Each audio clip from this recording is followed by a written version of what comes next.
o'rinli savol bo'lyapti. Sog'lom turmush tarzini targ'ib qilyapsiz. Haqiqatan sog'lom turmush tarzi bilan odam yaxshi bo'lib ketadigan bo'lsa, nimaga hamma targ'ibot, tashviqot ishlarini olib bormayapti? Shu narsani nimaga kuchaytirmayapti hamma doktorlar deb.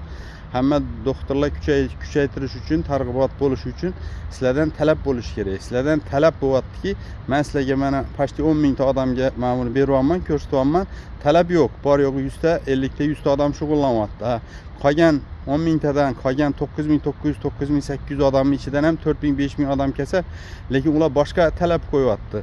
Men 20 yil, 30 yil davomida kasallangan kasallarimdan men harakatsiz yotgan holda meni davolab qo'y, pulimni ol, medikament bilan davolaysanmi, boshqa narsa bilan davolaysanmi, o'shani davolab qo'y, men o'sha bilan davolanaman degan talab bo'lyapti. Xuddi shu talabga yarasha tibbiyot ham sizlarga taklif beryapti.